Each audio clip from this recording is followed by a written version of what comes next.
Support WrestleTalk! I'm hungover. Enable notifications. Blood everywhere! A great women's wrestling match and an illegitimate child. I'm Ollie Davis and this is Luke Owen's stag do from last weekend WWE No Mercy 2017 in about 4 minutes. After making fun of Enter Your Hometown Here, Elias beat Apollo Crews for the pre-show's only match. Elias continued the beatdown after the bell and got chased off by Titus O'Neil, perhaps setting up the undercard's next feud. The main show opened with Jason Jordan taking on The Miz for the Intercontinental Championship. It was a good match, with Jordan looking great in the ring and Miz winning after some Miz-Taraj interference. Jordan's post-match promo, however, was no good at all, awkwardly telling Renee Young that everyone might chant "You suck" to his dad, but you know who really sucks? The Miz. The Miz really sucks. Bray Wyatt and Finn Balor had the best match of their lackluster feud, with Bray injuring Finn before the bell and then goading him into a fight anyway. Balor played the fighting underdog perfectly and managed to beat the Eater of Worlds despite not wearing any face paint. The match of the night, however, was Dean Ambrose and Seth Rollins defending their tag titles against Sheamus and Cesaro, where, much like their SummerSlam encounter, an unplanned moment elevated the in-ring drama and crowd heat. Early on in the match, Cesaro cracked his front 2 teeth on a bump into the ring post, but despite being covered in blood, he continued to wrestle a fantastic match. Sheamus and Cesaro's tag team work is a joy to watch, with their quick and constant tags creating a percussive pacing to their bouts. They really do set the bar. It's just a shame Cesaro walked mouth first into it.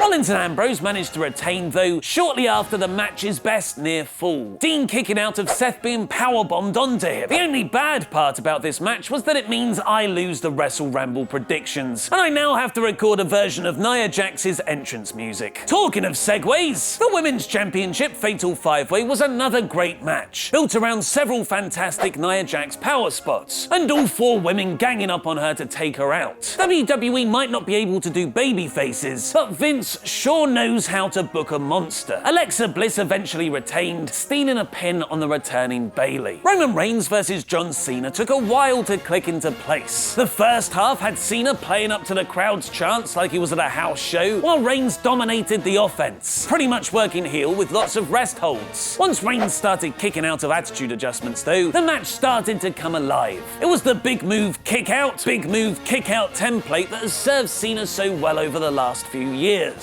The story this time was that Cena threw everything he had at Reigns, but Roman kept kicking out. And in the end, it only took 1 spear for Reigns to win. Unfortunately for WWE, it's not a story the fan base want. Cena became the latest main eventer to endorse Roman, raising his arm after the match, and the latest to be received by thunderous boos. Insanity, doing the same thing over and over again and expecting different results. But even though this was meant to be Roman's latest coronation, the post-match was all about John. He stayed in the ring afterwards, getting a "Thank you, Cena" chant, bowed and touched the video screen like this was his retirement match. If reports are to be believed, Cena won't be back until Royal Rumble time next year. Although he's been advertised for Survivor Series, he's expected to be out for several months while he films the Transformers spin-off movie Bumblebee. Enzo Amore and Neville got the main event buffer slot for their Cruiserweight title match, WWE's weird trick of intentionally bringing an audience down before the next big match. And boy did they succeed, with Amore beating Neville in a bad match with an even worse result. Enzo is the new Cruiserweight champion after kicking Neville right in the crown jewels. Sadly, especially after a cracking first half of the pay-per-view, WWE had another misstep in the main event, putting Brock Lesnar and Braun Strowman in a 9-minute wrestling match. It's not the type of fight the crowd wanted to see, with their SummerSlam encounter destroying 3 different tables. The violence was missing. Braun no-sold Brock's initial offense, but started to falter after a lengthy Lesnar-Kimura lock. And after we saw Roman kick out of about 19 AAs, Brock beat Strowman with just 1 F5. I'm all for protecting finishers, but this wave fell flat. So that was No Mercy 2017 in about 4 minutes. Here's the usual ratings recap from top to bottom in all core, average, poor and bore. I'll reveal my rating very shortly, but first, vote in the poll above my head to give yours. I'll announce the results in tomorrow's WrestleTalk news. The first half of No Mercy was very enjoyable, particularly the tag match, and Roman vs. Cena picked up in the end. But the pay-per-view has a sour aftertaste, with Enzo becoming Cruiserweight champion and a main event that lacked the big spots the audience expected. No Mercy 2017 is a high average. What are 5 wrestling characters too extreme for TV? And what's the real reason Kurt Angle was fired in 2006? Click the videos to the left to find out, press subscribe, and support WrestleTalk on Patreon. I've been Ollie Davis, and that